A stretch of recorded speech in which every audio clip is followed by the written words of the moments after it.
Welcome back to another video. I wanted to do a quick video for you on a budget productivity PC build. These are just my own ideas and thoughts for systems that I have built this year.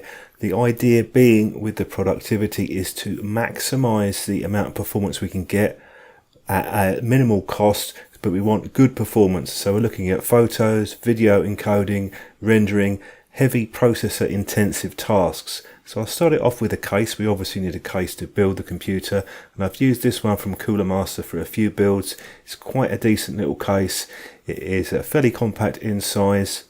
It's also pretty quiet, and it comes with the fans installed. You have an option there to fit an optical drive if you want to, and it has dust filters which are easy to get to. So the cooling on this case is very good if that's an issue, and you have your front USB ports, audio jacks, and there's a card reader as well. So this would be my choice for a budget case. You can spend a bit less than this, you can spend a bit more, but it's a reasonably good choice for a build of this type.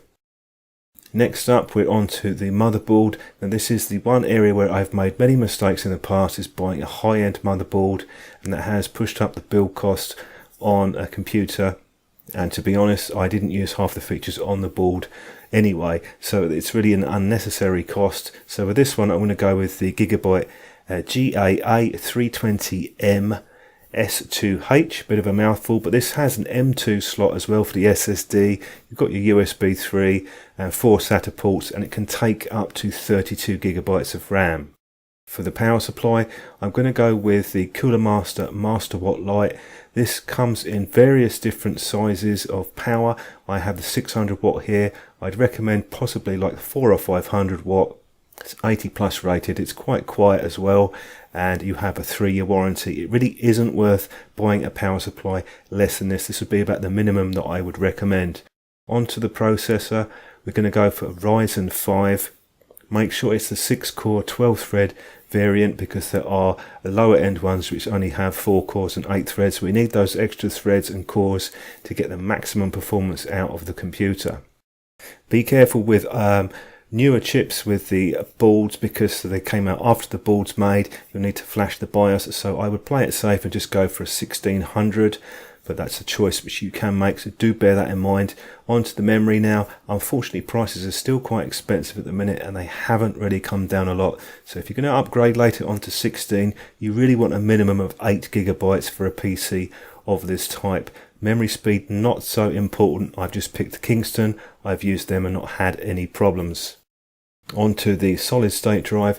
Now good news with this is prices have started to come down, so you can now get a 250 gigabyte one for about £40, but you'll also need additional storage. With a normal drive, it's still going to be a bit expensive with an SSD for a high capacity, so I've put it out on the list there for you. Next up, we have the graphics card. Again, we don't want to spend big on this, but they can help with some of the tasks that you do.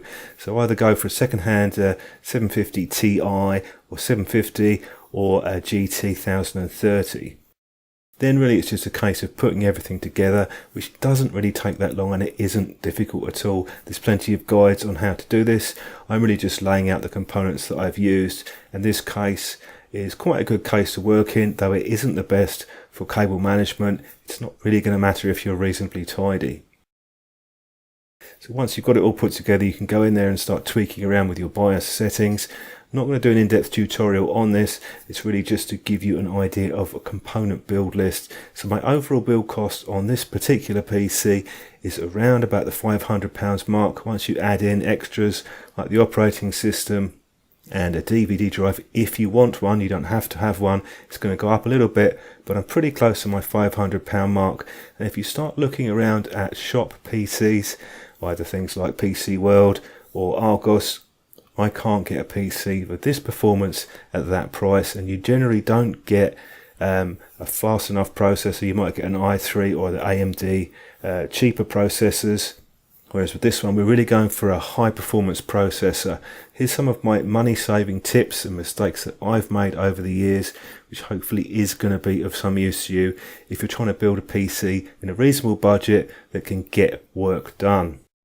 For this build, I picked AMD because the motherboards tend to be a bit cheaper, but if you want to do an Intel build, you'd be looking at the i5 processors.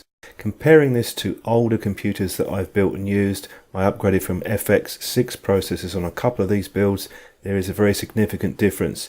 You can spend more on these computers, but most of your money is going to go into the processor because that's where the performance matters. So go at the mid-level point, and that's why I picked the Ryzen 5 6-core 12-thread processors, because they offer a good balance between performance and price. Once you start going up to the Ryzen 7s, things get a bit more expensive. Hope that was useful to you. Don't forget to drop a comment below if you've got any questions, and I will catch up with you soon.